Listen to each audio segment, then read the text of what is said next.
Back on the Detroit River, Don Poyer with Jim Hendrick and Jim Kropfeld heading out to work on another Sunday afternoon. Likewise for Jerry Hopp in the Thor Racing U7. And Ron Snyder in the Holset Miss Madison. Imagine sitting behind a turbocharged Allison engine like that. What a thrill. And the drivers heading out onto the course. Jerry Hopp, of course, in Thor Racing. He is joined by Ron Snyder in the Holset Miss Madison. Gentleman out of New Bremen, Ohio. And out of Cincinnati, Jim Kropfeld, the defending world champion in the Bud.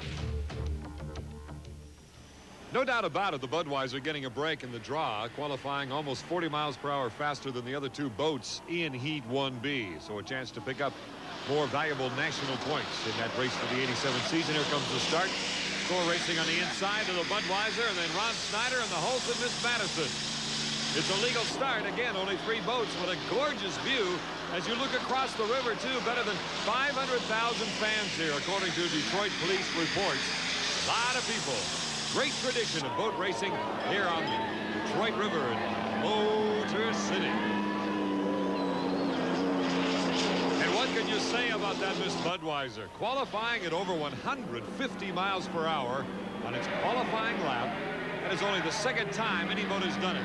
A couple of years ago, you might recall, when the Miller American and Chip Hanauer ran over 153 in Tri-Cities, Washington. These two boats running pretty good right now. As a matter of fact, in lane number 2 is Snyder taking over second place, going against Jerry Hopp. A couple of Allison engine-powered boats. The turbine, the Lycoming inside the Budweiser.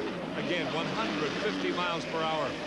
And yet, Jim maintains that he ran only about 177 in the straightaways. That means he was screaming through the turns here in the Detroit and the 2.5-mile course.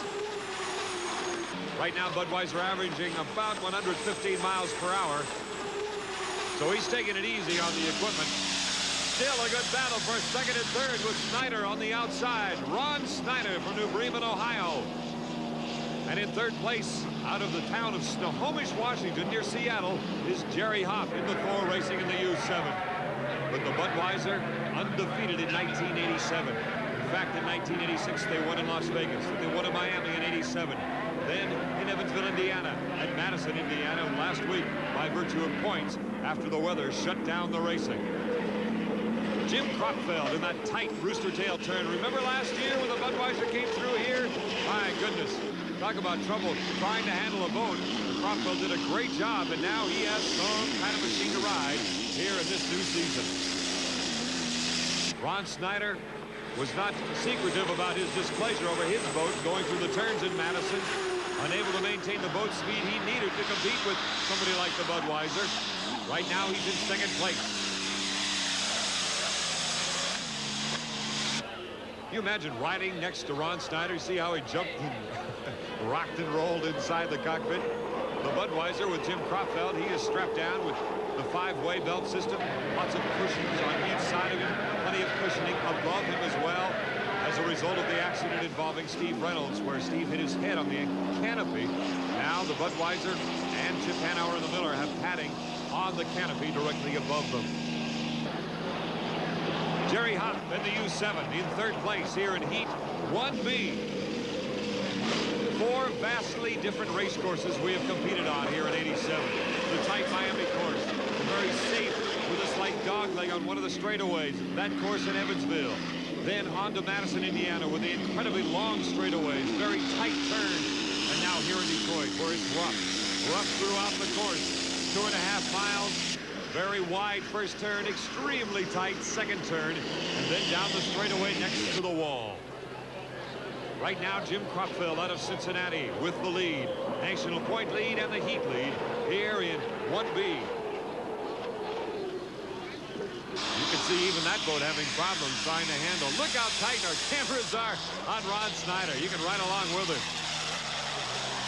Jim Kropfeld made it very clear he was concerned about this turn right here. He was afraid that even the new Budweiser might have problems handling competition water. You know how rough that can be on the Detroit even during qualifying. But look who wins Heat 1B. Jim Kropfeld in the Budweiser. So another 400 points for Mr. Kropfeld and company. Then Ron Snyder with the Holset Miss Madison. And Jerry Hopp comes through with a third place finish down to the pits. Looks like you had a little bit of rough water in that corner number 3 by the yacht club. Were you doing any adjustment in the front end? Oh, I sure was. I was putting the canards down to give me a little lighter ride up there as I got into this turn, but coming up past the yacht club, I had them up in the air to keep the bow down. Boss man, Bruni Little, did you tell him to go slow on this one? Oh, yeah, I motioned to Lauren up there to have him take it easy, and, you know, the race is all in the final heat, and that's where we want to go for it. Okay, Don? You're a little tired out there and a little warm, to say the least. Was the methanol worse than normal, the exhaust? Oh, yeah, Don, you know what it's like when the humidity factor is like this and everything just hangs down close to the ground. So does that methanol on that boat. Charlie, how's the boat running right now? I know you guys felt real good coming into it. Considering the water conditions, Don, everything's fine.